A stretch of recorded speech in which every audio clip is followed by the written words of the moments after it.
ఆశీర్వాదకరంగా 91వ కీర్తన చదువుకుందాం పిల్లరా. మహోన్నతుని చాటున నివసించువాడే సర్వశక్తి నీరును విశ్రమించువాడు.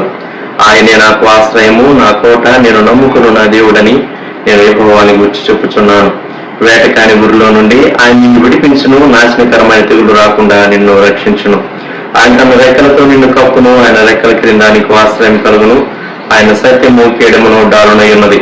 రాత్రి వేళ కలుగు భయమునకైనను, పగటి వేళ ఎగురు బాణములకైనను, చీకటిలో సంచరించే తెగులకైనను, మధ్యాహ్నం ముందు పాడు చేయు రోగములకైనను నీవు భయపడుకుందువు. నీ పక్కన 1000 మంది పడినను, నీ కుడి పక్కన 10,000 మంది కూలినను అపాయం నీ వద్దకు రాదు. నీవు కన్నులారా చూచుచుండగా భక్తిహీనులకు ప్రతిఫలం కలుగును. యెహోవా నీవే నా ఆశ్రయము అని నీవు మహోన్నతుడైన దేవుని నీకు నివాసస్థలంగా చేసుకుని ఉన్నావు. నీకు అపాయమేమీ రాదు, ఏ తెగులును నీ గుడారము సమీపించదు. నీ మార్గములన్నిటిలో నిన్ను కాపాడుటకు ఆయన నిన్ను గూర్చి తన దూతలకు ఆజ్ఞాపించును. నీ పాదములకు రాయి తగలకుండా వారు నిన్ను తమ చేతుల మీద ఎత్తిపట్టుకుందరు. నీవు సింహములను నాగుపామును త్రొక్కెదవు, కొదమ సింహములను భుజంగములను అనగద్రొక్కెదవు. అతడు నన్ను ప్రేమించుచున్నాడు గనుక నేను అతన్ని తప్పించదను. అతడు నా నామం ఎరిగిన వాడు గనుక నేను అతన్ని గణపరచదను. అతడు నాకు మొరపెట్టగా నేను అతనికి ఉత్తరం ఇచ్చేదను. శ్రమలో నేను అతనికి తోడై ఉండదను. అతను విడిపించి అతని గొప్ప చేసేదను. దీర్ఘాయు చేత అతనిని తృప్తిపరచదను. నా రక్షణ అతనికి. అందరికీ వందనాలు. మన క్రీస్తు శిలువ ప్రేమ ధ్యానాలు మనం ప్రారంభించుకుందాం పిల్లరా. ప్రార్థన చేసుకుందాం. ప్రార్థనతో మన కార్యక్రమాన్ని మనం ప్రారంభించుకుందాం. ప్రార్థన. మహాగణుడ, మహోన్నతుడ, గొప్ప దేవ యేసయ్య, మీ ఘనమైన నామానికి స్తుతులు స్తోత్రాలు వందనాలు చెల్లించుకుంటున్నాను. ఆయన దేవా మరి తండ్రి, మీ కృపలో మీ దయలో మమ్మల్ని జ్ఞాపకం చేసుకొని మీరు నడిపిస్తున్న విధానం అంతటి కొరకు స్తోత్రాలు. దేవా మరి తండ్రి, మరొక నూతన దినంలోకి మమ్మల్ని మీరు ప్రవేశపెట్టిన విధానం అంతటి కొరకు స్తోత్రాలు. దేవా మరి తండ్రి, మీ సిలువను గురించినటువంటి వార్త దేవా మరి తండ్రి నాయన, రక్షించబడుతున్నటువంటి మాకు దేవుని శక్తి అయి ఉన్నది. అందుని బట్టి మీకు స్తోత్రాలు. దేవా మరి తండ్రి ప్రభువా, మీరు చేసినటువంటి త్యాగం, మీరు చూపించినటువంటి ప్రేమ, దేవా మీరు కనపరుస్తున్నటువంటి మీ విశ్వాస్యత సమస్తం కొరకు స్తోత్రాలు చెల్లించుకుంటున్నాం. దేవా ఈ సమయంలో పాడుకునే పాటను మా కొరకు దీవించమని ప్రార్థన చేస్తున్నాం.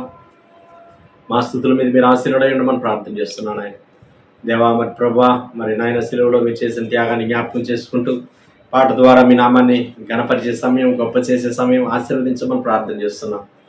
అలాగే మరి తండ్రి ప్రభా, మీ వాక్యం ధ్యానించే సమయం కూడా మేలుకరంగా, దీవెనకరంగా, ఆశీర్వదకరంగా ఉంచమని ప్రార్థన చేస్తున్నాను. ఆయన యెహోవా తన వాక్కు చేత ప్రత్యక్షమవుచు వచ్చనని దేవా మీరు వాక్యం సెలవిచ్చిన ప్రకారం ప్రభా, మీ వాక్యం ద్వారా మరి తండ్రి మీ బిడ్డల యొక్క కుటుంబాల్లోనికి మీరు ప్రవేశించమని ప్రార్థన చేస్తున్నాం. దేవా మరి నాయన అయ్యా, ప్రతి ఒక్కరితో మీరు మాట్లాడమని ప్రార్థన చేస్తున్నాం. దేవా మరి తండ్రి, మీరు మాట్లాడే దేవుడు ఇంటున్నందుకు మీ స్తోత్రాలు. చల్లపొట్టు సాయంత్రం వేళ మీ మెలనైన స్వరాన్ని మేము వినడానికి సహాయం చేయండి. సిరువను గురించినటువంటి విషయాలు మేము అర్థం చేసుకోవడానికి మాకు సహాయం చేయమని ప్రార్థన చేస్తున్నాం. దేవా మనుషులందరూ సత్యమును గురించినటువంటి అనుభవ జ్ఞానం కలిగి ఉండాలని మీరు ఇస్తున్నారని దేవా వాక్యంలో సెలవిచ్చిన ప్రకారం మీ కోరిక మేరకు ప్రభా మేము ఇంకనూ ప్రభా వాక్యంతో నింపబడ్డానికి, వాక్య జ్ఞానం సమృద్ధిగా పొందుకోవడానికి మాకు సహాయం చేయండి. తద్వారా మా ఆత్మీయ ఇంకను బలపరచ మీ సన్నిధి మీ ప్రసన్న తోడుగా ఉంచండి. ఎవరైతే ప్రభా మరి తండ్రి ఇంకను జాయిన్ అవ్వాలని దేవా ఏకీవించాలని ఆశిస్తున్నారు, వారందరూ కూడా మీరే బలపరిచి మంచి వాతావరణం కలుగు చేయమని ప్రార్థన చేస్తున్నాం. ప్రతి విధమైనటువంటి అంధకార చీకటి శక్తులన్నింటినీ లయపరచమని ప్రార్థన చేస్తున్నాం.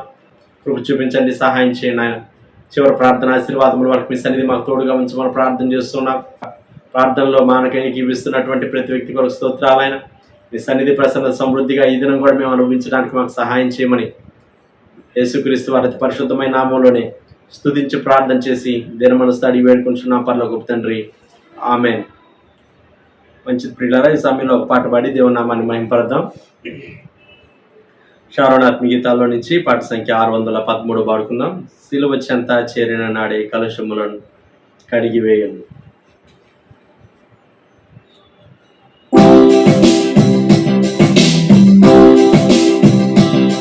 సిలువ చెంత చేరిన నాడే కలుషములను కడిగి వేయు.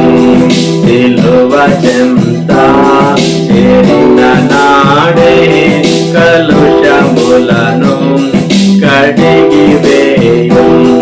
పౌలు వలెను శిలా వలెను, పౌలు వలెను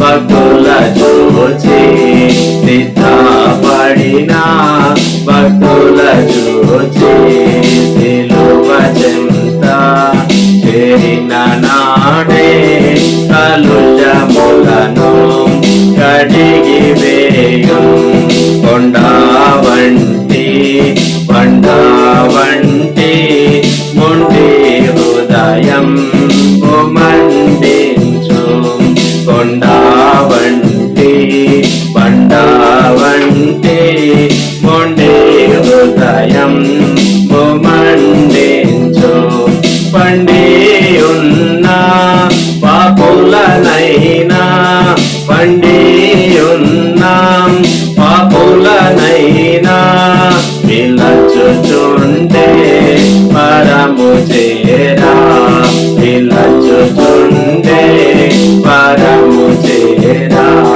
సిలువ చెంత చేరిన నాడే కలుషములను కడిగి వేయు వంద గొర్రెల మందలో నుండి ఒకటి తప్పి ఒంటరియాయే 99 గొర్రెలు విడచి ఒంటరి అయినా గొర్రెను వెదకెన్ ఒంటరి అయినా గొర్రెను వెదకెన్ సిలువ చెంత చేరిన నాడే కలుషములను కడిగి వేయం తప్పిపోయినాం కుమారుండు తండ్రిని విడచి తరలిపోయే తప్పు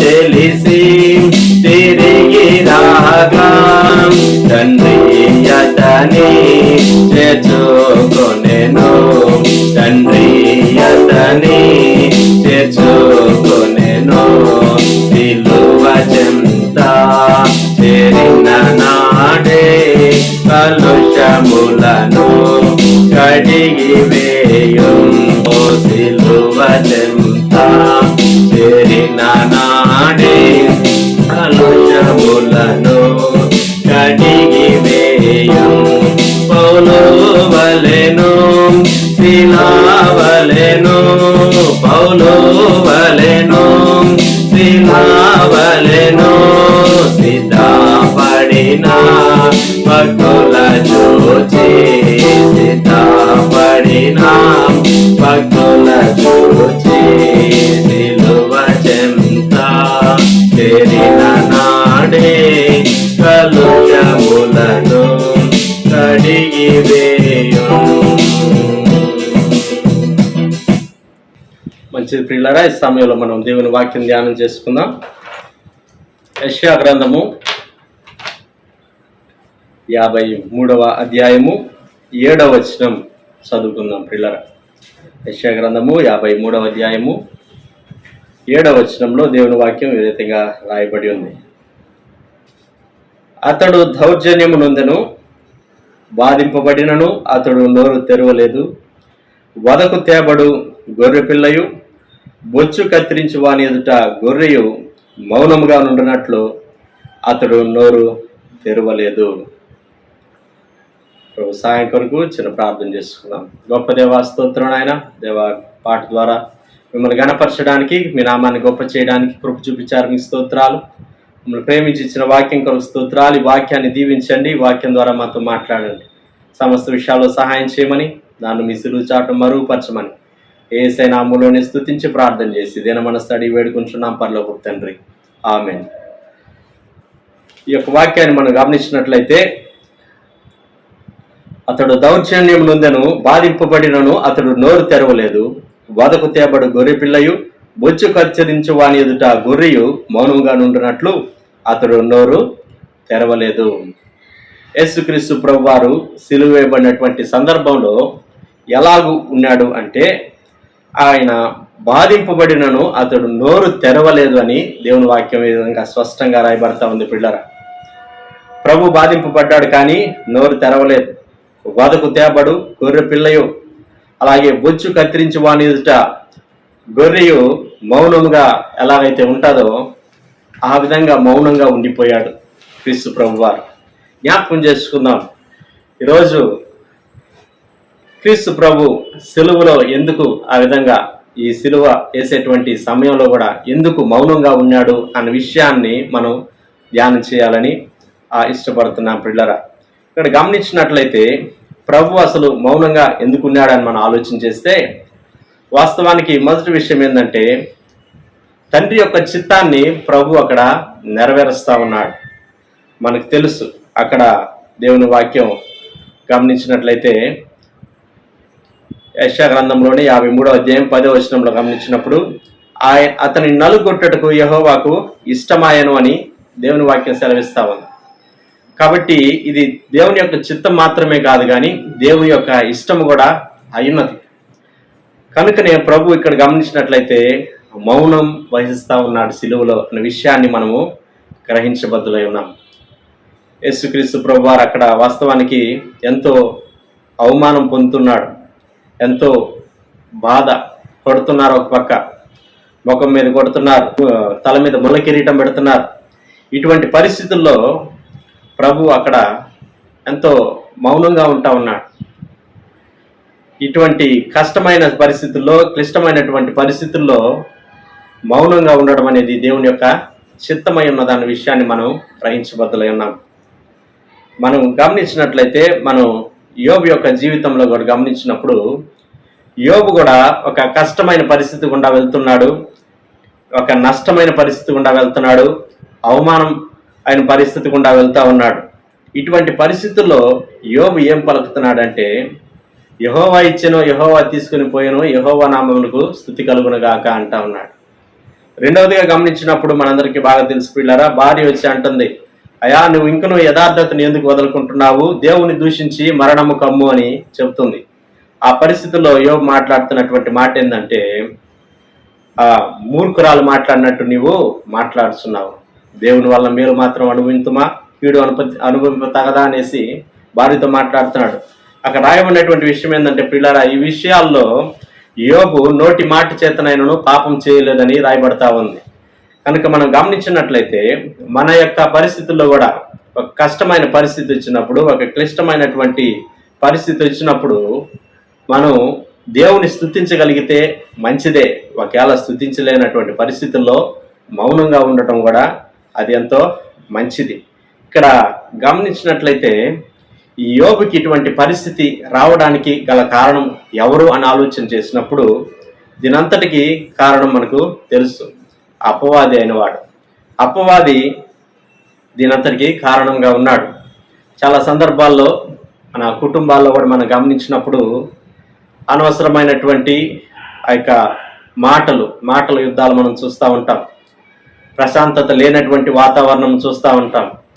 అంతా గందరగోళ పరిస్థితి మనం చూస్తూ ఉంటాం. దీనంతటికి వెనక అపవాది ఉన్నాడన్న విషయాన్ని మనం గ్రహించబద్దులై ఉన్నాం. ఇక్కడ మనం గమనించినట్లయితే ఈ విధంగా జరుగుతుంది, ఎంతో నష్టం జరుగుతుంది యోబుకి. దీని వెనక అపవాది ఉన్నాడని యోబు గ్రహించగలిగాడంటే యోబు గ్రహించలేదు. యోబుకి అర్థమవుతుందంటే, యోబుకి కనబడుతుందంటే కనబడట్లా. పోనీ యోబు భార్యకి కనబడుతుందంటే కనబడట్లా. కానీ ఎవరికి కనబడుతుంది? మనకు కనబడతా ఉంది ప్రియుల.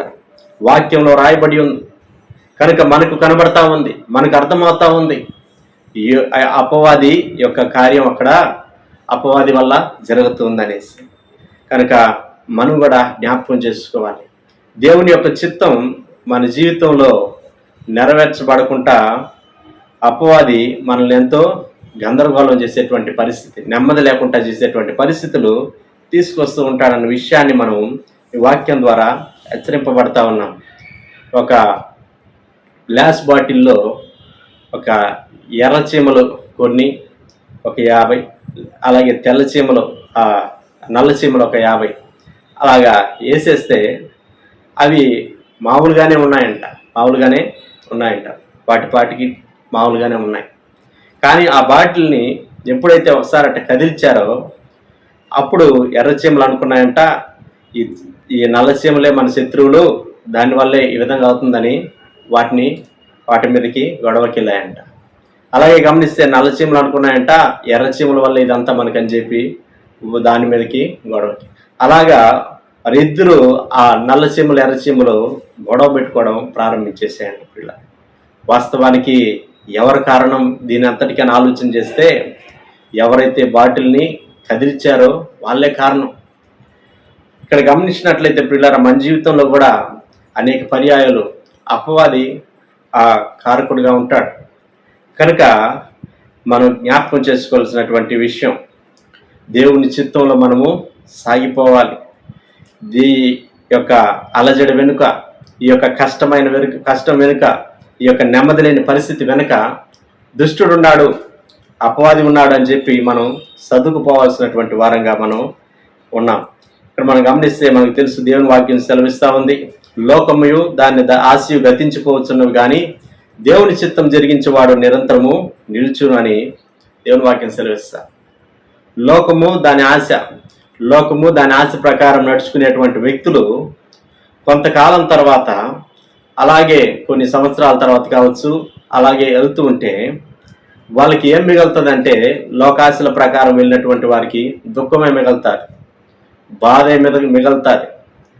ఆ యొక్క వ్యక్తులకి గమనించినట్లయితే ఎంతో నిరుత్సాహమే మిగులుతుంది. కానీ దేవుని చిత్తం జరిగించేవాడు నిరంతరం నిల్చున్న దేవుని వాక్యం సెలవిస్తుంది పిల్లరా. దేవుని చిత్తం ఎవరైతే చేస్తారో, మంచి వ్యక్తిగా వాక్యానుసారమైన జీవితాన్ని జీవిస్తూ, ఒక మంచి వ్యక్తిగా చక్కగా దేవుని సన్నిధిని ప్రేమిస్తూ, అలాగే ప్రార్థనా జీవితం కలిగి ముందుకు సాగిపోతూ ఉంటారో, ఎన్ని సంవత్సరాలు గతించినా కూడా వాళ్ళ జీవితంలో వారికి విసుగు రాదు. దినాలు గడిచే కొద్దీ, మాసాలు గడిచే కొద్దీ, సంవత్సరాలు గడిచే కొద్దీ సంతోషం వేస్తుంది. విశ్వాసంలో నుంచి అధిక విశ్వాసంలోనికి వెళ్తారు. ఇంకా గమనించినట్లయితే ఇంకా వాక్యం నేర్చుకోవాలి, ఇంకా దేవునికి దగ్గర అవ్వాలా అని ఒక సంతోషంతో వాళ్ళ యొక్క జీవితం ముందుకి సాగిపోతుంది అన్న విషయాన్ని మనం గ్రహించాలి పిల్లలు. లోకము దాని ఆశ గతించిపోతాయి. ఆరంభంలో లోకము దాని ఆశలు బాగున్నట్టు అనిపిస్తాయి, కానీ అంతానికి వచ్చేసరికి ఎంతో బాధ, దుఃఖమే మిగిలిపోతుంది. కానీ దేవుని చిత్తంలో ఆ రీతిగా సాగిపోతున్నప్పుడు అద్భుతంగా ఆరంభంలో ఒకవేళ కష్టం అనిపించచ్చేమో, కానీ చివరికి ఎంతో సంతోషము మనకు వస్తుందన్న విషయాన్ని మనం గ్రహించబద్దులై ఉండాలి. రోమీయులకు రాసిన పత్రిక 12వ అధ్యాయం 2వ వచనంలో దేవుని వాక్యం గమనించినట్లయితే ఇక్కడ దేవుని చిత్తం ఎలాంటిదని రాయబడుతుందంటే, అది ఉత్తమమైనది అని రాయబడుతుంది, అది అనుకూలమైందని రాయబడతా ఉంది, అది సంపూర్ణమైందని రాయబడతా ఉంది పిల్లల. దేవుని యొక్క చిత్తం అది మనకు ఎప్పుడు కూడా ఉత్తమమైంది, అంటే మంచిది. ఏ వయస్కుల వారికైనా కూడా దేవుని యొక్క చిత్తం మంచిది. యవనస్తులకైనా, మధ్య వయసు వారికైనా, పెద్దలకైనా, వృద్ధులకైనా దేవుని చిత్తం అనేది మంచిది, ఉత్తమమైంది. అలా గమనించినట్లయితే అనుకూలమైంది, అది ఎంతో మనకు అనుకూలంగా ఉంటుంది. అలా గమనించినట్లయితే సంపూర్ణమైందని రాయబడతా ఉంది పిల్ల. తృప్తి ఉంటుంది, సంతృప్తి, సంపూర్ణత అనేది మనం చూస్తాం. కనుక ప్రభు ఇక్కడ మనం గమనించినట్లయితే సిలువ వేసేటువంటి సందర్భంలో మౌనంగా ఎందుకున్నాడు అంటే, గమనించినట్లయితే అది తండ్రి యొక్క చిత్తమై ఉన్నదన్న విషయాన్ని మనం గ్రహించాలి. రెండవదిగా గమనించినప్పుడు ప్రభు ఎందుకు అలా మౌనంగా ఉన్నాడని గమనించినట్లయితే, ప్రభు ఆయన నిన్ను నన్ను రక్షించడానికి ఆయన మౌనంగా ఉన్నాడు. ఇక్కడ మనకు బాగా తెలుసు పిల్లరా, పిలాతు అడుగుతా ఉన్నాడు, ఇదిగో నిన్ను విడిపించడానికి నాకు అధికారం గలదు అలా అని పిలాతు మాట్లాడుతూ ఉంటే ప్రభు మౌనంగానే ఉన్నాడు. జ్ఞాపకం చేసుకుందాం పిల్లరా. ఇక్కడ గమనించినట్లయితే ప్రభు యొక్క ఉద్దేశం ఏంటంటే, మనల్ని రక్షించాలి. మనం రక్షించబడాలంటే ప్రభు ఆ యొక్క శిలువ మరణాన్ని పొందుకోవాలి. కాబట్టి ప్రభు ఆయన అక్కడ సమర్థించుకునే దానికి ఆయనకు అవకాశం ఉన్నప్పటికీ, పిలాతు ఒక పక్క నేను నీకు సహకరిస్తానని చెప్తున్నప్పటికీ కూడా ప్రభు అంగీకరించలేదు. కారణం నిన్ను నన్ను రక్షించడానికి అన్న విషయాన్ని మనం గ్రహించబద్దులై ఉన్నాం. అక్కడ గమనించినట్లయితే పిల్లారా, ప్రభువుని ముఖం మీద గుద్దుతున్నారు, కానీ కూడా మౌనంగానే ఉన్నాడు. ములకిరీటం పెట్టారు, కానీ కూడా మౌనంగానే ఉన్నాడు. అలాగే గమనించినట్లయితే ముఖం మీద ఉమ్ము వస్తున్నారు, అవమానాన్ని కూడా భరిస్తా అలాగే గమ్మునే ఉన్నారు. అలా గమనించినట్లయితే కొరడాలతో కొట్టారు, మౌనంగానే ఉన్నాడు. నన్ను ఎందుకు కొడుతున్నారు అని చెప్పి అక్కడ అడగడం జరగట్లేదు. ఇక్కడ గమనించినట్లయితే పిల్లారు, ఇంకను గమనిస్తే సిలువను, కఠోరమైన సిలువను మోసాడు ప్రభు, మౌనంగానే మోస్తా ఉన్నాడు పిల్లారు. అలాగే సిలువ గొల్గొతా కొండ మీదకి తీసుకొచ్చిన తర్వాత సిలువ మీద ఆ 3 మేకులు కొట్టారు. చేతుల్లో 2 మేకులు, కాళ్ళల్లో 1 మేకు కొట్టారు. ఈ విధంగా మేకులతో సిలువకేసి కొట్టినప్పటికీ ప్రభు మౌనంగానే ఉన్నాడు. కారణం ఏంటంటే నన్ను రక్షించడం కోసమే. పక్కన వాళ్ళు వచ్చి హేళన చేస్తా ఉన్నారు, నువ్వు రక్షించుకో, అప్పుడు మేము నమ్ముతాం నువ్వు దేవుని కుమారుడని ఎంతో తక్కువగా మాట్లాడుతూ ఉన్నారు పిల్లరా. అయినా ప్రభు మౌనంగానే ఉన్నాడు. అవమానాన్ని కూడా భరిస్తున్నాడు. చేతగాని వాళ్ళ మిగిలిపోయాడు సిలువలో. కారణం ఏంటంటే మనం రక్షించడం కొరకే. మనకి ఇంకా గమనించినట్లయితే గెత్సెమనే తోటలో ఆ రోజు రాత్రి ప్రార్థన చేస్తున్నటువంటి సమయంలో ఆ యొక్క బంటోతులు వాళ్ళందరూ వచ్చినప్పుడు అక్కడ ప్రభు ఒక మాట అన్నాడు, ఇప్పుడు నేను నా తండ్రిని వేడుకుంటే 12 సేనా వ్యూహముల కంటే ఎక్కువ మంది దూతలను పంపిస్తాడు కదా అని మాట్లాడుతూ ఉన్నాడు ప్రభు అక్కడ వేడుకున్నట్లయితే అద్భుతంగా తండ్రి అయిన దేవుడి దగ్గర నుంచి సహాయం వస్తుంది. కానీ ప్రభు అక్కడ వేడుకోవట్లేదు పిల్ల. కారణం మౌనంగానే ఉన్నాడు, మనల్ని రక్షించడం కొరకే. అంత మాత్రమే కాదు పిల్లల, ఇక్కడ మనం గమనించినట్లయితే సిలువలో వెళ్ళిన తర్వాత కూడా అక్కడ శపించట్లేదు. కానీ ఏం చేస్తాడంటే ప్రభు ప్రార్థన చేస్తా ఉన్నాడు, తండ్రి వీరే చేయుచున్నారు, వీరెరుగురు కానీ వీరిని క్షమించమంటున్నాడు. ఒక మంచి పలుకుతా ఉన్నాడు, అవసరమైన మాటలే పలుకుతున్నాడు, అనవసరమైనటువంటి మాటలు పలకట్లేదన్న విషయాన్ని ఇక్కడ మనము గ్రహించాలి. జ్ఞాపకం చేసుకుందాం పిల్లరా. చాలా మంది గమనించినట్లయితే కొన్ని అనవసరమైన మాటలు మాట్లాడేస్తూ ఉంటారు. ఒక చిన్న కష్టం వస్తే చాలు, ఒక ఇబ్బందికరమైన పరిస్థితి వస్తే చాలు, ఒక ఆర్థిక సంబంధమైన ఇబ్బంది వస్తే చాలు, ఎంతో అనవసరమైనటువంటి మాటలన్నీ మాట్లాడి అది చిన్న మాటలతో ప్రారంభమై పెద్ద గొడవగా మారిపోతుంటుంది. కుటుంబాల్లో మనం చూస్తూ ఉంటాం. ఏందయ్యా ఇంత పెద్ద గొడవ ఎందుకు జరుగుతుందంటే చిన్న మాటతో ప్రారంభమైందయ్యా, అనవసరమైన మాటతో ప్రారంభమైందయ్యా అని మనం చూస్తూ ఉంటాం పిల్లలు. ఇక్కడ గమనించినట్లయితే తమ యొక్క ప్రవర్తన వల్ల, నడవడిక వల్ల భర్తను రాబట్టుకోవచ్చు. ప్రసంగాలు లేదు, అవసరం లేదు, ఇక్కడ మాటలు అవసరం లేదు, మౌనంగానే ఆ యొక్క నడవడిక వల్ల రాబట్టుకోవచ్చునని దేవుని వాక్యం ద్వారా హెచ్చరింపబడతా ఉన్నాం పిల్లల. జ్ఞాపకం చేసుకుందాం. ఇక్కడ ఒకసారి గమనించినట్లయితే ఒక కొత్తగా పెళ్ళైన జంట ఒకటి ఉందంట పిల్లల. ఒకరు పెళ్ళి ఇంచుమించు ఒక 3 మాసాలు అవుతా ఉంది. భార్యాభర్తలు చక్కగా సంతోషంగా ఉన్నారు. కొత్తగా పెళ్ళైన జంట బాగానే ఉన్నారు, అంత సంతోషంగా ఉంది. కానీ ఎక్కడ సమస్య వస్తుందంటే పెళ్లి కూతురు అత్తగారితో గొడవలు ఏర్పడతా ఉన్నాయి. ఇటువంటి పరిస్థితి ఎంతకీ వాళ్ళిద్దరికి కలవట్లేదు, సెట్ అవ్వట్లేదు. ఇటువంటి పరిస్థితిలో ఆ పెళ్లి కూతురు ఒక నిర్ణయం తీసుకున్నది, ఎట్టన్నా సరే అత్తయ్య గారిని పరలోకానికి పంపించేయాలనేసి. ఆమె ఎంతో బాధతో ఈ బయటకు వచ్చి ఒక తెలిసిన మెడికల్ షాప్ ఉంటే మెడికల్ షాప్లో పోయి అడిగిందంట, అయ్యా ఈ విధంగా మా అత్తగారితో నాకు సెట్ కావట్లేదు, నేను ఇంకా సహించలేను, ఆమెను ఎట్టన్నా సరే పరలోకానికి పంపించేయాలి, కాబట్టి ఏదైనా మందుంటే ఇవ్వండి అని చెప్పి మెడికల్ షాప్ను ఆయన అడిగిందంట పిల్లరా. అప్పుడు ఆయన అన్నాడంట, అమ్మ ఏంది పనులు, ఇవన్నీ తప్పు కదా, ఇలా చేయకూడదు, ఇది కరెక్ట్ కాదు అని చెప్పి ఆయన అడిగాడు. ఆయన చెప్పాడు, ఎంతో సర్దాడు ఆమెని. సర్ది చెప్తే కూడా ఆమె వినలేదు.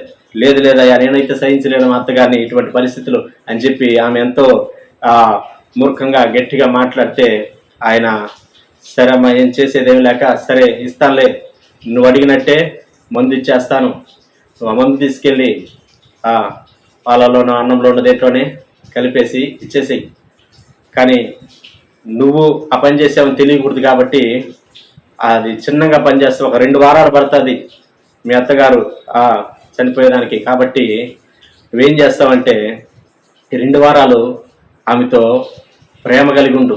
ఎలాగుండంట, ప్రేమగా ఉండు అనేసి చెప్తాడు. నటించు, ప్రేమగా నటించు చాలంటాడు. అలాగే సంతోషంగా ఉండు నువ్వు అని చెప్పి చెప్తాడు. అలాగే సమాధానంగా ఉండు. ఒకవేళ ఆమె ఏదన్నా అన్నా కూడా, గట్టిగా మాట్లాడినా కూడా నువ్వు కోపగించుకోబాక, సమాధానంగా ఉండు. అలాగే ఇంకా దీర్ఘశాంతం వహించని చెప్తాడు. అలాగే గమనించినట్లయితే దయాళుత్వం కలిగి ఉండు, మంచితనం కలిగి ఉండు, మంచిగా ఎప్పుడు కూడా ఆమెతో మంచిగానే ఉండు. అలాగే విశ్వాసం కలిగి ఉండు. ఆమె ఏదైనా నీకు ఏదైనా సహాయం చేసినా, ఏదైనా అందించినా థ్యాంక్స్ చెప్పు, వందనాలు చెప్పు అని చెప్పి ఆ విధంగా విశ్వాసం కలిగి ఉండు అంటా ఉన్నాడు. అలాగే సాత్వికంగా ఉండు, ఆశా నిగ్రహం కలిగి ఉండు అని చెప్పి గలతీయులకు రాసిన పత్రిక 5వ అధ్యాయం 22వ వచనంలో ఉండి ఈ విధంగా చేస్తున్నప్పుడు అత్తయ్య గారికి నిజంగానే ప్రేమ వచ్చేసింది. అరే నా కోడలు ఎంత తిరుగుతున్నా కూడా ఈ విధంగానే ప్రేమగా ఉంది అని చెప్పి ఆమె ఇంకా నిజంగానే ప్రేమించడం ప్రారంభించింది. ఈ ఈ ఈ విధంగా జరుగుతూ ఉంటే ఈ 2 వారాల సమయంలో వాళ్ళిద్దరి మధ్య ఎంతో ప్రేమ బంధం బాగా వచ్చేసింది. నిజంగానే ఒకరినొకరు ప్రేమించుకుంటున్నారు, నిజంగానే గౌరవించుకుంటున్నారు, నిజంగానే సహాయం చేసుకుంటున్నారు, నిజంగానే ఇష్టపడుతున్నారు. చాలా సంతోషం వేసింది అక్కడ వాళ్ళందరికీ. అక్కడ అటువంటి పరిస్థితి అక్కడ ఏర్పడ్డది పిల్లరా. కానీ ఈ ఇచ్చిన వ్యవధి ఎంత అంటే 2 వారాలే. 2 వారాల్లో ఇప్పుడు ఆమె చనిపోతుంది. ఏం చేయాలి? ఆ యొక్క స్త్రీకి అర్థం కాలేదు. అయ్యా వెంటనే మళ్ళా ఆ మెడికల్ షాప్ ఆయన దగ్గరికి వెళ్ళింది. ఇదిగో అయ్యా నువ్వేం చేస్తావని తెలీదు, మా అత్తగారు నేను ఇప్పుడు కలిసిపోయాం, మా ఇల్లు ఒక చిన్న పరలోకంలాగా ఉంది, చాలా సంతోషంగా ఉన్నాం మేము, ఆ ముందు పని చేయకూడదు, మా అత్తగారు ఎట్టన్నా బాగుండాలి, ఆమె బతకాలి, ఆమె సంతోషంగా ఉండాలి, మీ ఇద్దరం కలిసి ఉండాలి, నువ్వేదో ఒకటి చెయ్యి అని చెప్పి మెడికల్ షాప్ ఆయన అడుగుతా ఉంది పిల్లరా. అప్పుడు ఆయన ఉన్నాడంటే, అమ్మా ఏందమ్మా ముందు చెప్పావు కదా, నువ్వు అలాగన్నావు కదా, మంది ఇమ్మన్నావు కదా, అందుకే కదా ఇచ్చానంటే, లేదయ్యా ఇప్పుడు మేము బాగున్నామయ్యా అని చెప్పి ఆమె ఎంతో బతిమలాడుతూ ఉంది. అప్పుడు ఆ మెడికల్ షాప్ ఆయన అన్నాడు, అదే అమ్మా మేము కోరుకున్నది కూడా అదే, మీరిద్దరూ కలిసి ఉండాలి, మీరిద్దరూ సంతోషంగా ఉండాలి, సమాధానంగా ఉండాలి అనేసి ఆ యొక్క గొడవలు లేకుండా ఉండాలని నేను నీకు మందు ఇవ్వలేదు, కానీ నేను నీకు ఇచ్చింది ఆరెంజ్ జ్యూస్ ఇచ్చాను, అది అన్నంలో కలిపినంత మాత్రం ఏం కాదు, అది ఇప్పుడు ఆమెకి ఏమీ కాదు, హ్యాపీగా సంతోషంగా అలాగే ఉండండి అని చెప్పి ఆయన చెప్పి పంపించాడు. జ్ఞాపకం చేసుకుందాం పిల్లరా. ఇక్కడ గమనించినట్లయితే ఆమె సంతోషంగా వెళ్ళి అత్తతో కూడా ఆ విధంగా ఆనందంగా గడిపేసింది. ఇటువంటి పరిస్థితి ఇక్కడ ఏర్పడతా ఉంది. ఇక్కడ గమనించినట్లయితే దేవుడు కూడా మనల్ని రక్షించడానికి ఆయన మౌనంగా ఉండిపోయాడు. మౌనం వహించాడు. ఇక్కడ వాస్తవానికి మనం గమనించినట్లయితే ఆ యొక్క ప్రభు నీటిని ద్రాక్షరసంగా మార్చేసాడు. దేవుడు ఎంతో శక్తి ఉంది, చిరకనిచ్చారు, చిరకని నీళ్లుగా మార్చుకోగలుగుతాడు ఆయన, కానీ చేయలేదు. లాజరు చచ్చిపోయి 4 రోజులు అవుతుంది, సమాధి దగ్గరికి వెళ్ళి అటువంటి వాసన వచ్చేటువంటి పరిస్థితి, కానీ లాజరు బయటికి రా అంటే ఆ వాసన ఏమి లేకుండా మంచి సజీవుడై జీవం కలిగిన వ్యక్తిగా సంతోషంగా లాజరు బయటికి రావడం మనం చూస్తాం. ఇటువంటి పరిస్థితి అక్కడ ఏర్పడతా ఉంది. అంత శక్తి కలిగి ఉండి కూడా ప్రభు మౌనంగానే అక్కడ ఉండిపోయాడు. కారణం మనల్ని రక్షించడానికి అన్న విషయాన్ని మనం గ్రహించాలి. ఇక్కడ గమనిస్తే అంజూరపు చెట్టుని ప్రభు శపించాడు. అక్కడ ఉండే వ్యక్తిని శపించవచ్చు, అధికారం కూడా ఉంది, కానీ ప్రభు చేయలేదు ఆ పని. జ్ఞాపకం చేసుకుందాం పిల్లరా. ఇక్కడ మనం గమనించినట్లయితే ఇంకా మనకు గెత్సెమనే తోటలో పేతురు వచ్చి కత్తి తీసుకొని మల్కు అనేటువంటి ఒక ఆ బంట్రోతు యొక్క చెవిని నరికేసినప్పుడు ప్రభు వెంటనే ఆ వ్యక్తిని స్వస్థపరచడం మనం చూస్తాం. ఇటువంటి పరిస్థితులు వెంటనే స్వస్థపరిచాడు. అప్పటికే ఆయన స్వస్థత వచ్చేసింది, రక్తం కారుతుంది, చెవి తెగ నరకబడ్డది, వెంటనే స్వస్థత. కానీ ఆయన గాయాలు పాలైనప్పుడు ఆ గాయాలని ఆయన వెంటనే బాగు చేసుకోకుండా ఆయన ఆ విధంగా ఆ గాయాలు భరిస్తూ నొప్పి బాధ అంతా భరిస్తానని మౌనంగా వెళ్ళాడు. కారణం ఏంటంటే మనల్ని రక్షించడానికి అన్న విషయాన్ని మనము గ్రహించబద్దులై ఉన్నాం ప్రియులరా. కనుక మనం జ్ఞాపకం చేసుకుందాం, క్రీస్తు ప్రభువారు సిలువలో మౌనంగా ఉండింది మొదటి విషయం, తండ్రి చిత్తం నెరవేర్చడానికి. రెండవ విషయం గమనించినట్లయితే నిన్ను నన్ను రక్షించడానికే అన్న విషయాన్ని మనం స్పష్టంగా అర్థం చేసుకోవాలి. కనుక దేవుడి బిడ్డలైనటువంటి మనం మౌనంగా ఉండకూడనటువంటి స్థలాలు కొన్ని చూద్దాం పిల్లరా. ఎక్కడ మనం మౌనంగా ఉండకూడదు, ఎప్పుడు మనం మౌనంగా ఉండకూడదని మనం ఆలోచన చేస్తే మనకు తెలుసు. దానియేలు గ్రంథం 1వ అధ్యాయంలో మనం గమనించినప్పుడు దానియేలు, షద్రకు, మేషకు, అబేద్నెగో వాళ్ళకి రాజు పూజించే ఆహారం తీసుకొని పెట్టమని చెప్పినప్పుడు అప్పుడు వాళ్ళు అంటున్నారు, అయ్యా ఇది తింటే మేము అపవిత్రం అయిపోతాం, కాబట్టి ఇది మాకు వద్దు అంటా ఉన్నారు. వారు మౌనంగా ఉండట్లేదు. రాజు పూజించే ఆహారం కదా, ఇక్కడ మనం తిరస్కరించకూడదేమో అని చెప్పి మౌనంగా ఉండట్లేదు. ఎక్కడైతే అపవిత్రమైపోయేటువంటి పరిస్థితులు ఏర్పడతాయో అక్కడ మౌనంగా ఉండకూడదన్న విషయాన్ని మనము గ్రహించబద్దులై ఉన్నాం. నీ స్నేహితులు కావచ్చు, బంధుమిత్రులు కావచ్చు, శ్రేయోభిలాషులు కావచ్చు, పిల్లరా, ఒకవేళ నిన్ను ఒక అపవిత్రమైన స్థలానికి వాళ్ళు ఆహ్వానించినట్లయితే నీ సమాధానం వద్దు అనేదిగా ఉండాలి. ఒక సినిమాకి నిన్ను ఆహ్వానించినట్లయితే నీ సమాధానము వద్దు అనేదిగా ఉండాలి. ఇక్కడ గమనించినట్లయితే ఒక అల్లరితో కూడిన ఆటపాటలకి నిన్ను ఆహ్వానిస్తున్నట్లయితే, దేవునికి విరోధమైన కార్యాలు జరిగే స్థలానికి ఆహ్వానిస్తున్నట్లయితే నీ సమాధానము వద్దు అనేదిగా ఉండాలి, కానీ మౌనంగా ఉండకూడదన్న విషయాన్ని మనము గ్రహించబద్దులైన పిల్లరా. ఇంకా ఆత్మీయంగా మనం గమనించినట్లయితే చాలా సందర్భాల్లో దేవుడు తన యొక్క వాక్యం ద్వారా మనతో మాట్లాడుతూ ఉంటాడు. దేవుడు సూటిగా మాట్లాడుతూ ఉంటాడు. నీకు కూడా ఆ విషయం అర్థమైపోతూ ఉంటుంది. అరే, దేవుడు ఈరోజు నాతో మాట్లాడుతున్నాడు, నా పరిస్థితులు అంతా స్పష్టంగా తేటతెల్లిగా మాట్లాడుతున్నాడు, నా హృదయ స్థితిని ఉండదున్నట్టుగా దేవుడు నాకు చూపించాడు అని నీకు అర్థమవుతుంది. నీకు అర్థమైనప్పుడు నువ్వు మౌనంగా ఉండకూడదన్న విషయాన్ని గ్రహించాలి పిల్లరా. మౌనంగా ఉండకూడదు, కానీ దేవునికి నిన్ను నువ్వు సమర్పించుకోవాలి. ప్రభువా, అవును నాయన, ఈ రోజు వాక్యం ద్వారా నాతో మాట్లాడావు, ఇక మీద నేను నీ కొరకు జీవిస్తా, నీ బిడ్డగా జీవిస్తా, నీ కుమారుడుగా జీవిస్తానయ్యా, నీ కుమార్తెగా జీవిస్తాను, ఇదిగో అని చెప్పి నిన్ను నువ్వు సమర్పించుకోవాల్సినటువంటి వారుగా ఉన్నా. జ్ఞాపకం చేసుకుందాం పిల్లరా. ఇక్కడ గమనించినట్లయితే దేవునితో మాట్లాడినప్పుడు దైవజనులకి వెళ్ళి, అయ్యా ఇదిగో దేవుడు వాక్యం ద్వారా నాతో మాట్లాడాడు, ఇక మీద నేను ప్రభు కొరకు జీవించాలని ఇష్టపడుతున్నాను. ఉందా అనుభవం నీకు? చెప్పగలుగుతున్నావా నువ్వు? జ్ఞాపకం చేసుకుందాం పిల్లలు. కొంతమంది ఉంటారు, బాగా నమ్మకంగా ఉంటారు, దేవుడికి చాలా మంచి భక్తిగా ఉంటారు, భక్తిగానే కొనసాగుతూ ఉంటారు చాలా సంవత్సరాలుగా, కానీ బాప్తిసం తీసుకోవడానికి ముందుకు రారు, సంపూర్ణంగా దేవునికి సమర్పించుకోవడానికి ముందుకు రారు.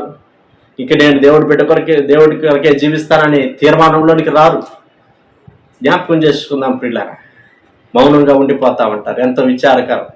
ఇక్కడ మనం గమనించినట్లయితే దేవుడు వాక్యం ద్వారా మనతో మాట్లాడినప్పుడు మనం ఆ విధంగా ప్రభువులో మనకు అర్థమైనప్పుడు ఇంకా ముందుకి సంపూర్ణంగా వెళ్ళడానికి మనం మౌనంగా ఉండకూడదు, కానీ ముందుకు సాగిపోవాలన్న విషయాన్ని మనం గ్రహించబద్దులై ఉన్నాం.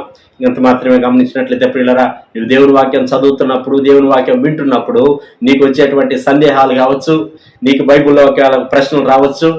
ఇటువంటి సందర్భాల్లో నువ్వు మౌనంగా అలాగే ఉండిపోకూడదు, కానీ నువ్వు దైవజనులను అడిగి, లేదంటే తెలిసిన వాళ్ళని అడిగి, శ్రేయోభిలాషులను అడిగి, ఇక నీకు వాక్యంలో ఉండేటువంటి అనుమానాలన్నీ కూడా నువ్వు తీర్చుకోవాల్సినటువంటి వారంగా ఉన్నావు. లేదంటే బైబిల్లో ఒక తప్పు ఉంది, బైబిల్ ఏదో ఒక అర్థం కానిది ఉందనేటువంటి పరిస్థితిలోనే ఉండిపోక నువ్వు దాన్ని తీర్చుకోవాల్సినటువంటి వారంగా ఉన్నావు. మౌనంగా ఉండకూడదు.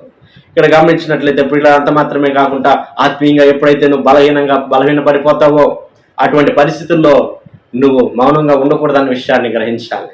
నువ్వు ప్రార్థన చేసుకోలేనప్పుడు, అయ్యా నేను ప్రార్థన చేసుకోలేకపోతున్నాను, నువ్వు వాక్యం చదవలేనప్పుడు, ఇదిగో నేను వాక్యం చదవలేకపోతా ఉన్నా, దేవుని సన్నిధికి రావాలంటే నాకు ఆసక్తి రావట్లేదు, ప్రతి ఆదివారం దేవుని మందిరానికి వెళ్ళాలంటే నాకు ఆసక్తి సరిపోవట్లేదు అని నీ ఆత్మీయ స్థితి అయితే నువ్వు మౌనంగా ఉండకూడదన్న విషయాన్ని దేవుని వాక్యం ద్వారా హెచ్చరింపబడుతున్నా పిల్లలు.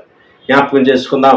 నువ్వు ఆ రీతిగా నీకు శ్రేయోభిలాషులు కానీ, లేదంటే స్నేహితులు కానీ, లేదంటే దైవజనులకి ఇది నా ఆత్మీయ పరిస్థితి అని నోరు విప్పి చెప్పుకోవాల్సినటువంటి అవసరత ఎంతో ఉన్నది.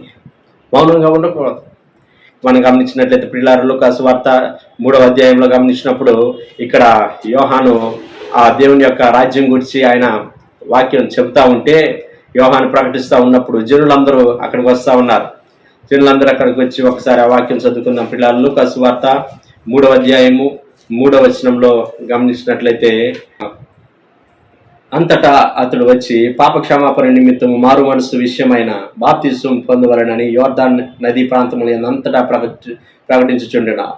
ప్రభు మార్గము సిద్ధపరచుడి, ఆయన త్రోవలు సరళం చేయుడి, ప్రతి పల్లము పూడ్చబడును, ప్రతి కొండయు మెట్టయు పల్లము చేయబడును, వంకర మార్గంలో తిననవగును, కరుకు మార్గంలో ఉన్ననవగును, సకల శరీరులు దేవుని రక్షణ చూతురు అని అరణ్యంలో కేకవేయుచున్న యొక్క శబ్దము అని ప్రవక్త అని యెషయా వాక్యము గ్రంథముల యందు రాయబడినట్లు ఇది జరిగను. మనం గమనించినట్లయితే పిల్లల 10-12 వచనాలు అంటున్నాడు, అందుకు జనులు అలాగైతే మేమేమి చేయవలనని అతన్ని అడుగగా. ఇక్కడ గమనిస్తే 12వ వచనంలో కూడా సుంకరులను బాప్తిసం పొందవద్దు కూడా మేమేమి చేయవలనని ఆయన అడుగగా. ఈ యొక్క యోహాను వాక్యం ప్రకటిస్తున్నప్పుడు మేమేం చేయాలి అంటా ఉన్నారు వాళ్ళు మౌనంగా ఉన్నట్లేదు, విని వెళ్ళిపోవట్లేదు. ఎప్పుడైతే వాళ్ళ వాక్యం విన్నారో వాళ్ళ మనసాక్షి గుచ్చబడిందో వెంటనే మేమేం చేయాలి అంటా ఉన్నారు. వస్తున్నాయి అటువంటి ప్రశ్నలు నీకు? దేవుడు వాక్యం నీతో మాట్లాడినప్పుడు, దేవుడు వాక్యం ద్వారా నిన్ను దర్శించినప్పుడు అటువంటి ప్రశ్నలతో మనం ముందుకు రావాలి, కానీ మౌనంగా ఉండకూడదన్న విషయాన్ని మనం గ్రహించబద్దులైన పిల్లరా, జ్ఞాపకం చేసుకున్న పిల్లరా. ఆ రోజు ప్రభు యొక్క మౌనం ఉండింది, ఈరోజు మనం మాట్లాడతామని, మనం మౌనంగా ఉండకూడదన్న విషయాన్ని మనం గ్రహించాలి. ఇక్కడ గమనించినట్లయితే మన యేసుక్రీస్తు ప్రభు వారు శిలువలో చేసినటువంటి ఆ కార్యం, ఆ యొక్క ఉద్దేశం మన జీవితంలో, మన కుటుంబీకుల జీవితంలో నెరవేర్చబడేంత వరకు కూడా మనము మౌనంగా ఉండకూడదన్న విషయాన్ని మనము గ్రహించబద్దులైన పిల్లరా. యెహోషువ అన్నాడు, నేను నా ఇంటి వారును యెహోవాని సేవిస్తాం. భక్తుడు పాడతాడు పిల్లరా, పాట పాడతాడు, చక్కని పాట. నేను నా ఇల్లు నా ఇంటి వారందరూ మానక స్తుతించెదము. నేను నా ఇల్లు నా ఇంటి వారందరూ మానక స్తుతించెదము.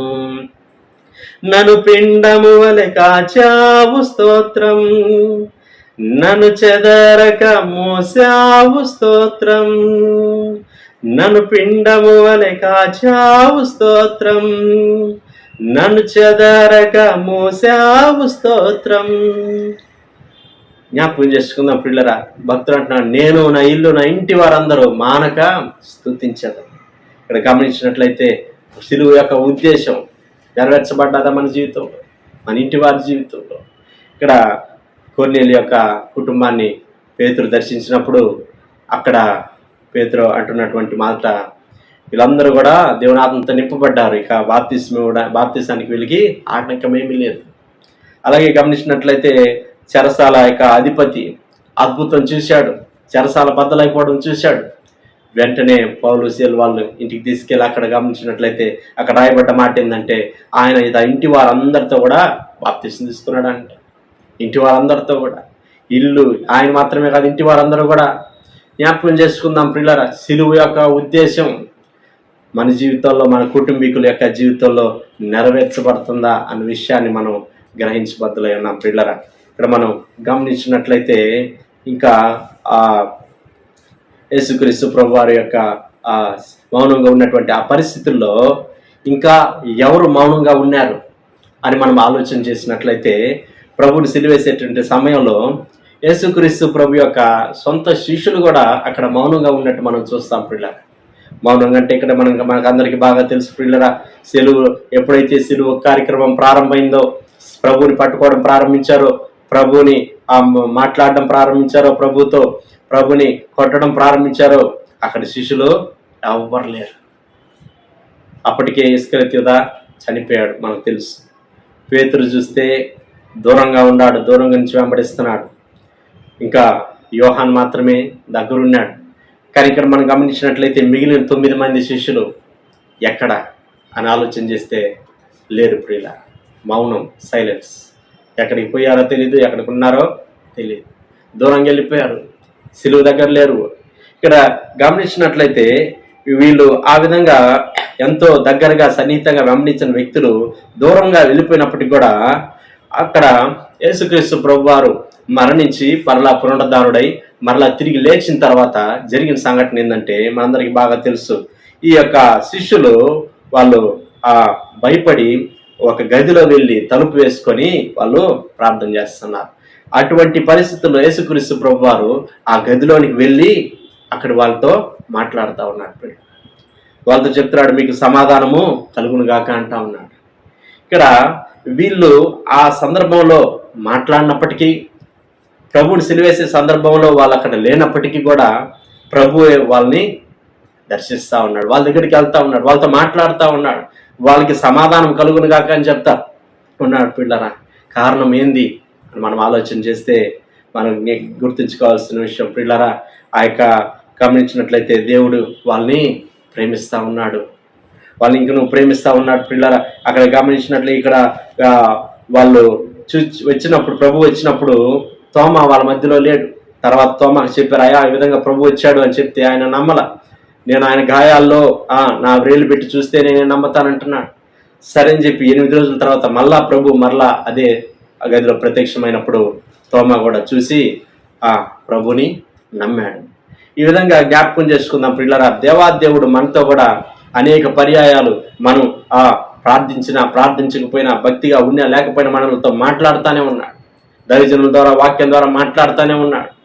ఆయన దర్శిస్తానే ఉన్నాడు, మనల్ని వెంబడిస్తానే ఉన్నాడు. కారణం ఏంది అంటే మనము అవిశ్వాసులు కాక విశ్వాసం కలిగి ఉండాలి. రెండోది గమనించినట్లయితే ప్రభు మనల్ని ప్రేమిస్తూ ఉన్నాడు.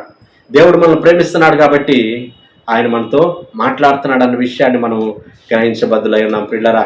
ఇక్కడ ప్రభు అక్కడ చివరిలో పేతుర్ని అడుగుతా ఉన్నాడు, సిమోన్ పేతురు నీవు నన్ను ప్రేమిస్తున్నావా అంటా ఉన్నాడు. పిల్ల ప్రేమిస్తున్నావా అంటే అవును ప్రభా నువ్వే ఎరుగుదువు, నేను నిన్ను ప్రేమిస్తున్నానంటే నా గొర్రెలు ఖాయమంటున్నాడు. అలా 3 సార్లు అడుగుతా ఉన్నాడు పిల్ల ప్రభు. పేతురు కూడా అంటా ఉన్నాడు, నేను నిన్ను ప్రేమిస్తున్నాను ప్రభా, ప్రేమిస్తున్నానని. జ్ఞాపకం చేసుకుందాం పిల్లరా. ప్రభు ఆశించేది ఏంటంటే ఆయనక గొర్రెల ఖాయము. ప్రభు ఆశించే నీ జీవితంలో, నా జీవితంలో ప్రభు ఎదురు చూసేది ఏంటంటే మనం ఆ యొక్క సంఘానికి ఒక మాదిరికరమైన జీవితం జీవించాలి. రక్షించబడ్డ ప్రతి వ్యక్తి, వాక్యం వినేటువంటి ప్రతి వ్యక్తి నాకు సంఘానికి సంబంధం లేదనుకోకూడదు, నాకు దేవుని సంఘానికి వచ్చేటువంటి బిడ్డలతో సంబంధం లేదు అనుకోకూడదు. కానీ మనం సంఘంలో ఉండే ప్రతి వ్యక్తికి ఒక మాదిరికరంగా ఉండాలన్న విషయాన్ని మనం గ్రహించబద్దులై ఉన్నాం పిల్లలు. ఇక్కడ అదే ప్రభు అంటున్నాడు పేతురుతో, నువ్వు నన్ను ప్రేమిస్తే నా గొర్రెలు కాయ్, నా గొర్రెలు మేపు అంటా ఉన్నాడు పిల్లలు. ఇక్కడ మనం గమనించినట్లయితే ఆ యొక్క పేతుర్నే ఎందుకు ఈ ప్రశ్న వేశాడు అని మనం ఆలోచన చేస్తే, శిష్యులందరూ అక్కడ ఉన్నారు. మొట్టమొదటిగా పేతురే ప్రారంభిస్తున్నాడు. ఏమని? ఇదిగో నేను చేపలు పట్టబోతున్నాను, నేను చేపలు వెళ్తున్నాను అని చెప్పినప్పుడు మిగిలిన శిష్యులు ఏం చేశారంటే మేము కూడా మీతో వస్తామని చెప్తామన్నాడు. ఇతను చేసే కార్యాన్ని బట్టి మిగిలిన శిష్యులు అందరూ కూడా ఆయనకి లోపడతా ఉన్నారు. జ్ఞాపకం చేసుకుందాం పిల్లరా. ఇక్కడ మనం గమనించినట్లయితే మనం కూడా దేవుని బిడ్డలుగా, రక్షించబడినటువంటి వ్యక్తులుగా మనం సంఘానికి ఒక మాదిరికరమైన జీవితాన్ని మనం జీవించాల్సిన అవసరం ఎంత ఉందన్న విషయాన్ని దేవుని వాక్యం ద్వారా హెచ్చరింపబడతా ఉన్నాం.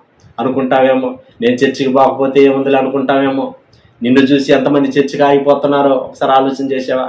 అరే అన్ని సంవత్సరాలుగా దేవుడి మందిరానికి వెళ్తున్న వ్యక్తే ఇప్పుడు సరిగా దేవుడి మందిరానికి వెళ్ళట్లేదు, ఆయన సరిగా దేవుని సన్నిధికి వెళ్ళట్లేదు, మనం పోకపోతే ఎంతలే అని ఆగిపోవాళ్ళు ఎంతమంది ఉన్నారో ఒకసారి ఆలోచించి. అరే అక్కే ఇన్ని సంవత్సరాలుగా దేవుడిని నమ్ముకొని కూడా అంత శ్రద్ధగా క్రమంగా దేవుని సన్నిధికి వెళ్ళదే, నేను నాదేముంది అని నిన్ను చూసి బలహీన పడిపోయే వాళ్ళు ఎంతమంది ఉన్నారో ఒక్కసారి ఆలోచించేద్దాం ప్రియుల. ఇక్కడ శిష్యులు సిలువ వేసేటువంటి సందర్భంలో మౌనంగా ఉండిపోయినప్పటికీ ప్రభు వారిని దర్శిస్తున్నాడు, వాళ్ళతో మాట్లాడుతున్నాడు, వాళ్ళు అడుగుతున్నాడు, నీవు నన్ను ప్రేమిస్తున్నావా, నీవు నన్ను ప్రేమిస్తున్నావా అని.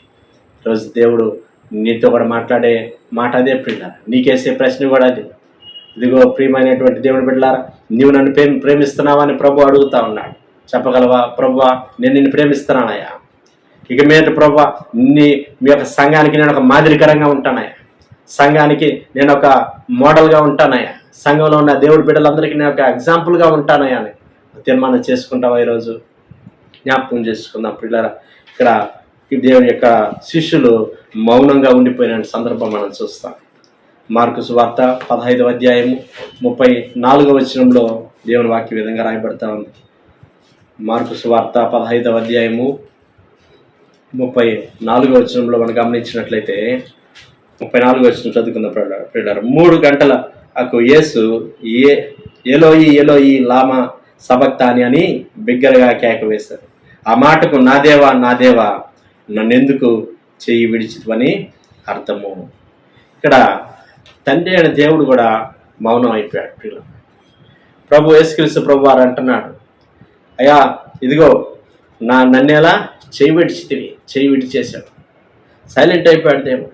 వాస్తవానికి తండ్రి అయిన దేవుని యొక్క ప్రేమ మనం గమనించినట్లయితే యేసుక్రీస్తు ప్రభు వారు భూమి మీదగా వచ్చినప్పుడు, పుట్టినప్పుడు సందర్భం మనం ఆలోచన చేస్తే దేవదూతను పంపించి మరియమ్మతో మాట్లాడిపించాడు.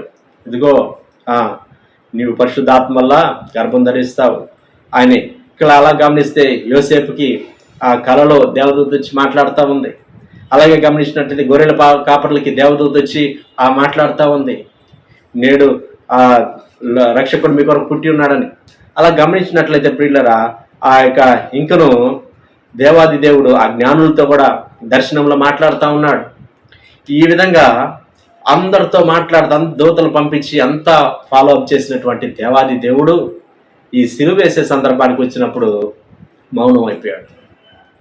అప్పుడు అంతమందితో మాట్లాడిపించాడు. కారణం, ప్రభు భద్రపరచబడాలని, ప్రభుకి ఏం కాకూడదని, ప్రభుని ఆ వయసులో చంపేయకూడదని, ప్రభు కాపాడబడాలి, ప్రభు సంరక్షించబడాలని తండ్రి అయిన దేవుడు ప్రణాళిక కలిగి ఉన్నాడు.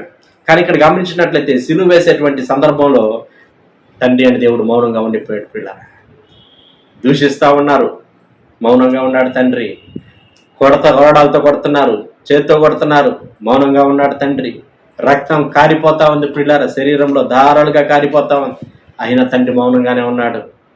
చివరికి ప్రాణం పెట్టే పరిస్థితులు వచ్చేసాయి, అయినా కూడా మౌనంగా ఉన్నాడు. కారణం, ప్రభు మన దేవుని వాక్యం సెలవిస్తా ఉంది పిల్లల, యేసు ప్రభు అని నీ నోటితో ఒప్పుకొని దేవుడు ఆయన్ని మృతుల్లో నుంచి లేపనని నీ హృదయమందు నీవు విశ్వాసం ఉంచిన ఎడల నీవు రక్షించబడతావని దేవుని వాక్యం సెలవిస్తుంది. మనం ఆయన యేసు ప్రభు అని మనం నోటితో ఒప్పుకోని దేవుడు ఆయన్ని మృతుల్లోంచి లేపాడని మన హృదయమందు మనం విశ్వాసం ఉంచితే మనం రక్షించబడతాం. కేవలం మనం రక్షించబడాలనే దేవుడు ఏం చేశాడు అని గమనించినట్లయితే మౌనం వహించేశాడు. తండ్రి అయిన దేవుడు, సృష్టిని సృష్టించిన దేవుడు. జ్ఞాపకం చేసుకుందాం పిల్లరా, దేవుడికి మన పట్ల ఎంత ప్రణాళిక. ఆయన మౌనం మన రక్షణ కొరకే. ప్రభు యొక్క మౌనం తండ్రి చిత్తం నెరవేర్చడం కోసం, ప్రభు యొక్క మౌనం మనల్ని రక్షించడం కొరకు. శిష్యులు కూడా మౌనంగా ఉండిపోయారు. దేవుని ప్రేమ ఏందో మనకు అర్థమైంది. తండ్రి అయిన దేవుడు మౌనంగా ఉండిపోయాడు మనల్ని రక్షించడం కొరకే. పిల్లలు జ్ఞాపకం చేసుకుందాం. ఇక్కడ యెషయా గ్రంథము 53వ అధ్యాయము 4వ వచనంలో మనం గమనించినట్లయితే విధంగా రాయబడతా ఉంది పిల్లరా. 4వ వచనం, నిశ్చయముగా అతను మన రోగములు భరించెను, మన వ్యసనమును వహించెను, ఆయనను మొత్తబడిన వానిగాను, దేవుని వలన బాధింపబడిన గాను, శ్రమనొందిన వానిగాను మనం అతన్ని ఎంచితిమి. దేవుడు నిశ్చయంగా అతను మన రోగములని భరించాడు. దేవాదేవుడు భరించాడు, మన రోగాల్ని భరించాడు. పిల్ల మన రోగాల్ని భరిస్తా ఉన్నాడు దేవాదేవుడు. జ్ఞాపకం చేసుకుందాం, మన రోగముల నిమిత్తం, మన స్వస్థత నిమిత్తమై దేవుడు సిలువ కార్యం జరిగించాడు. ఈరోజు చాలామందికి వాళ్ళ ఆరోగ్యం అంటే చాలా అలుసు. ఏముందిలే, నా జీవితం, నా ఆరోగ్యం, నా ఇష్టం అంటా ఉంటారు పిల్లరా. కాదు, దేవాది దేవుడికి నీ ఆరోగ్యానికి సిలువ కార్యానికి సంబంధం ఉందన్న విషయాన్ని మనం గ్రహించాలి. ప్రతి ఒక్కరు కూడా వారి యొక్క ఆరోగ్యం విషయంలో ఎంతో జాగ్రత్త వహించాల్సినటువంటి అవసరం ఎంతో ఉంది. ఇక్కడ నిశ్చయంగా అతను మన రోగముల్ని భరించను అని రాయబడతా ఉంది పిల్లరా. ఇక్కడ మనం గమనించినట్లయితే ఇంకా ముందుకెళ్ళినట్లయితే మన వ్యసనములను వహించని రాయబడతా ఉంది. వ్యసనాలు, మనిషి కలిగి ఉండేటువంటి వ్యసనాలకి సిలువలో జరిగినటువంటి కార్యానికి బంధం ఉంది. ప్రభు మనల్ని వ్యసనం నుంచి విడిపించడానికే సిలువ కార్యం జరిగించాడన్న విషయాన్ని మనం గుర్తించాలి ప్రియులారా. ఈరోజు ఒకవేళ ఏ వ్యసనం కలిగి ఉన్నావో ఒకసారి ఆలోచించి తీర్మానం చేసుకో, విడిచిపెట్టు. అయా, ఇక మీద ఈ వ్యసనాల నుంచి నేను బయటకు వస్తానయ్యా, ఈ వ్యసనాల నుంచి నాకు విడిపించడానికి శక్తి దయచేయ్యా అని మనం ప్రార్థన చేయాల్సినటువంటి వారంగా ఉన్నాం పిల్లరా. ఒకవేళ నీకు ఏదైనా వ్యసనం ఉంటే అది ప్రార్థన, దేవుడి ప్రేమించే విషయంలో వ్యసనం కలిగి ఉండు, తప్పులేదు. నువ్వు ప్రార్థించడం ఒక వ్యసనంగా పెట్టుకో, తప్పులేదు. దేవుడి వాక్యం చదవడం ఒక వ్యసనంగా పెట్టుకో, తప్పులేదు. దేవుడి మందిరానికి వెళ్ళడం ఒక వ్యసనంగా పెట్టుకో, తప్పులేదు. జ్ఞాపకం చేసుకుందాం పిల్లారా, నమ్మకంగా దేవుని వాక్యం చదివి, నమ్మకంగా ప్రార్థించి, నమ్మకంగా దేవుని సన్నిధికి వచ్చిన వారు దేవుడు అద్భుతంగా ఖచ్చితంగా దీవిస్తాడు. అది నీకు వ్యసనంగా మారిన పర్లా నీ భవిష్యత్తు అద్భుతంగా దీవించబడతాడు. ఇక్కడ మనం గమనించినట్లయితే లోక సంబంధమైనటువంటి వ్యసనాలు ఎలా ఉంటాయంటే, ఒకసారి అడవుల్లో జంతువుల్ని పట్టాలని చూసేటువంటి అడవి మనుషులు వాళ్ళు ఏం చేస్తారంటే, పెద్ద పెద్ద జంతువుల్ని పట్టాలన్నప్పుడు వాళ్ళు కత్తిని నాటి, బాగా బలమైన కత్తిని నాటి ప్రాంతంలో రాత్రుల్లో ఆ కత్తికి కొంచెం రక్తాన్ని పోస్తారంట. ఇది రక్తాన్ని పూస్తే ఆ జంతువులు వచ్చి ఆ కత్తిని నాకుతాయంట. కత్తికుండే రక్తాన్ని నాకుతా ఉంటే, నాకేస్తూ ఉంటే ఆ నాకే క్రమంలో ఆ నాలిక కట్ అయిపోతుంది కొంచెం. కట్ అయిపోయేసి దాని రక్తం కారుతూ ఉంటుంది, ఆ రక్తాన్ని తాగుతూ ఉంటుంది పిల్లగా, ఆ రక్తాన్ని తాగుతూ ఉంటుంది. దానికి అర్థం కాదు, ఇంకా వస్తుందేమో రక్తం అనుకుని తాగేస్తుంది. దాని రక్తమే అది తాగేస్తూ ఉంటుంది. తాగి అది వచ్చి ఆఖరికి ఏమైపోద్ది అంటే స్పృహ తప్పి పడిపోతుంది పిల్ల. పొద్దున్నే వాళ్ళు వచ్చి ఆ జంతువుని బలంగా అలాగే పట్టుకొని హ్యాపీగా వెళ్ళిపోతారు. జ్ఞాపకం చేసుకుందాం పిల్లల, ఈరోజు ఒక వ్యసనం అనేది మనిషిని ఏ విధంగా పతనం చేస్తుందంటే, తన యొక్క ఆరోగ్యాన్ని కావచ్చు, తన యొక్క ఆర్థిక స్థితిని కావచ్చు, తన యొక్క ఆత్మీయ జీవితాన్ని కావచ్చు, తనంతట తానే దాన్ని పతనం అయిపోయేటువంటి స్థితిలోకి తీసుకెళ్ళిపోతున్నాడు అన్న విషయాన్ని గ్రహించాలి. జ్ఞాపకం చేసుకుందాం పిల్లలు. అందుకే అక్కడ రాయబడుతుంది, ఆయన మన వ్యసనములను వహించను, విడిచిపెట్టదాం పిల్లరా. వ్యసనాలు ఏదైనా ఉంటే ఈ యొక్క 40 దినాల్లో ఒక గొప్ప తీర్మానంతో ముందుకెళ్దాం. దేవా, నన్ను వ్యసనాల నుంచి విడిపించు అని మనం ప్రార్థించాల్సినటువంటి వారంగా ఉన్నాం పిల్లరా. ఇక్కడ మనం గమనించినట్లయితే ఇంకా అంటున్నాడు 32వ కీర్తన 1వ వచనంలో దావీదు అంటాడు, తన అతిక్రమ క్రియలను పరిహారం నొందినవాడు, తన పాపమును ప్రాయశ్చిత్తం నొందినవాడు ధన్యుడు. యెహోవా చేత నిర్దోషి అని ఎంచబడిన వాడు ధన్యుడు అని రాయబడతా ఉంది పిల్లరా. అతిక్రమ క్రియలు జరిగించేవారు ఏం చేస్తున్నారంటే, గమనించినట్లయితే పిల్లరా, దేవుణ్ణి గాయపరుస్తా ఉన్నాడు.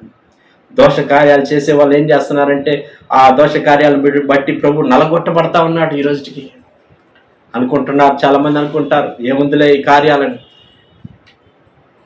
అతిక్రమ క్రియలు, దోష కార్యాలు ప్రభు ఇంకా సిలువే పడతా ఉన్నాడు, నొప్పిని భరిస్తున్నాడు, బాధను భరిస్తా ఉన్నాడు. పశ్చాత్తాపడాల్సినటువంటి అవసరం ఎంతో ఉందన్న విషయాన్ని మనం గ్రహించాలి పిల్లరా. దేవాది దేవుడు సిలువలో మౌనంగా ఉనింది ఈరోజు మనం రక్షించడానికి, మనం మౌనంగా ఉండడానికి వీలు లేదన్న విషయాన్ని మనం గ్రహించబద్దులైనాం. చివరిగా మనం గమనించినట్లయితే మనలో ప్రతి వాడు తనకిష్టమైన త్రోవను తొలగిను అని రాయబడుతుంది యెషయా గ్రంథంలో. ప్రతి వాడు తనకి ఇష్టమైన త్రోవను తొలగిపోయాడని. ప్రతి వ్యక్తి కూడా తనకి ఇష్టమైనటువంటి త్రోవ, వాళ్ళ సొంత మార్గాలలో ఎన్నుకుంటున్నారు. అరే, వాక్యం ఏం చెప్తుంది, వాక్యానుసారంగా వెళ్దాం, వాక్యం ఏం చెప్తుంది, వాక్య ప్రకారం జీవితం కాదు. వాళ్ళకి సొంత ఇష్టమైనటువంటి మార్గం ఏది నచ్చితే ఆ మార్గంలో వెళ్ళిపోయేది. ఎంత బాధాకరం. జ్ఞాపకం చేసుకుందాం పిల్లరా. లోకంలో ఏది ఆకర్షణీయంగా కనబడుతుంటే ఆ మార్గంలో వెళ్ళిపోతా ఉన్నారు. ఏది ఆ యొక్క ఆకర్షణీయంగా, ఏది ఆ విధంగా అది మంచిదా, లోక సంబంధమైందా, దేవుని సంబంధమైందని పరిశీలన చేసే పరిస్థితుల్లో వాళ్ళు లేరు, ఆలోచించే పరిస్థితిలో వాళ్ళు లేరు. కానీ ఇష్టం వచ్చిన మార్గంలోనికి వెళ్ళిపోతా ఉన్నారు. కానీ దేవుడు అది కోరట్లేదు పిల్లలు. జ్ఞాపకం చేసుకుందాం పిల్లలు, దేవుని యొక్క మార్గాల్లో మనం సాగిపోవాల్సినటువంటి వారుగా ఉన్నాం. ఇక్కడ గమనించినట్లయితే చివరిగా ఒక మాట చెప్పి ముగించేస్తాను. ఇక్కడ గమనిస్తే ఒక వ్యక్తి ఒకసారి ఆ నదిలో నీళ్లు కొట్టుకొని వెళ్తా ఉంటే, నీళ్ళు వెళ్ళే పరిస్థితుల్లో వరదలప్పుడు పెద్ద పెద్ద చెక్కలు లేదంటే వుడ్ మానులు కొన్ని వెళ్తూ ఉంటాయి. వీళ్ళు గట్టు మీద చేరి దాన్ని పట్టుకుంటూ ఉంటారు. వెళ్ళి దూకి పోయి దాన్ని పట్టుకొని అలాగే వారకొచ్చి అలాగే వెళ్తూ ఉంటారు, దాన్ని పట్టుకుంటూ ఉంటారు పిల్లలు. ఆ విధంగా ఒకసారి ఒక వ్యక్తి ఒక పెద్ద ముద్దులాగా వెళ్తున్నట్టు అనిపిస్తే దూకి పోయి దాన్ని పట్టుకున్నాడు. ఇక్కడ ఒడ్డున వాళ్ళ మనిషి ఒకరు ఉంటారు, సరే అని చెప్పేసి అలా పట్టుకున్నావు కదా, వెరీ గుడ్, మంచిది, రా సైడ్కి పక్కకి ఈదుకుంటా వచ్చి తీసుకొచ్చి అంటుంటే ఆ వ్యక్తి రాలేకపోతా ఉన్నాడు. ఈ వ్యక్తి అంటున్నాడు, రే ఇంకా వెళ్ళిపోతుంది, నీళ్ళు వెళ్ళిపోతున్నాయి, నువ్వు ఇంకా అది రాకపోతే పోయింది, పెద్దదిగా ఉంది, దాన్ని వదిలేసి నువ్వు వచ్చేసేయి అని చెప్తా ఉన్నాడంట. కానీ ఆ వ్యక్తి అంటున్నాడు అక్కడ, అయ్యా నేను ఎప్పుడో దీన్ని వదిలేశాను, కానీ ఇది నన్ను వదలట్లేదు అన్నాడంట. ఏంది అంటే అది ముసలి అంట పిల్లలు, ముసలి గరుగరుగా కనబడేది చెక్క అనుకున్నాడు, కానీ అది ముసలి. జ్ఞాపకం చేసుకుని ఈ లోకానుసారంగా తనకి ఇష్టమైనటువంటి మార్గాల్లో నడిచే వ్యక్తుల యొక్క గమ్యం కూడా అలాగే ఉంటుంది.